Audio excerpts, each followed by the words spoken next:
The definition of the tax fraud, which has been furnished in terms of Section 37, which means knowingly, intentionally, or dishonestly doing any act or abets any action to cause loss of tax under this Act, including so.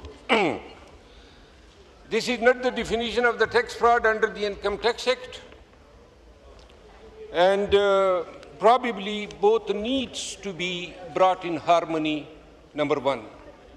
Number two, if we peruse Section 37A, which speaks about the powers of the investigation officer who is investigating tax fraud, it is indeed for the first time I see in Pakistan legal statute that enormous powers have been vested in an investigation officer. He is a civil court, number one, in terms of Section 37A. He can summon any document, he can inspect any premises, he can impound and requisition official documents including bank records, and this is not limited to it.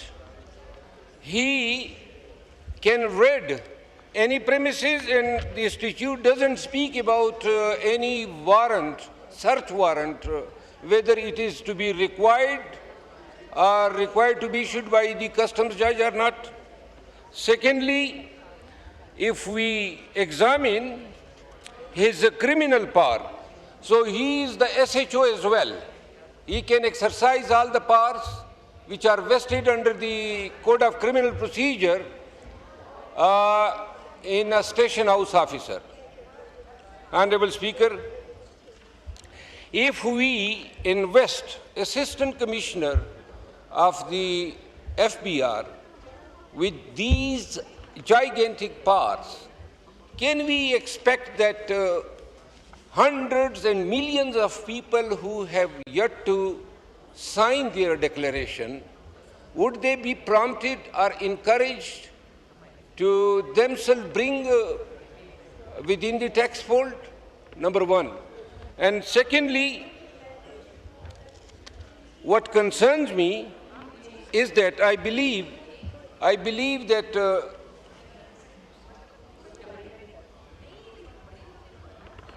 I believe that tax fraud needs to be arrested, needs to be checked, because in Pakistan, tax fraud is committed not only intermittently, it has always been committed on a very large scale, and ordinarily we find the FBR officers to be accomplices.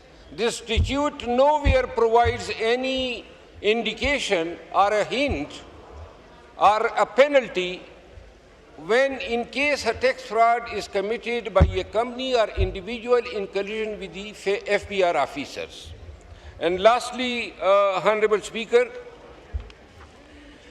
the scope, the connotation, definition and spirit of the term tax fraud has been extended abnormally, because it is not limited to the commission of the tax fraud.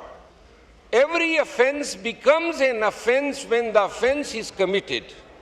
Attempt to commit an offense, there is only one exception in Pakistani law, which is provided under Section 325 of the Pakistan Penal Code, and that is when somebody attempts to commit suicide.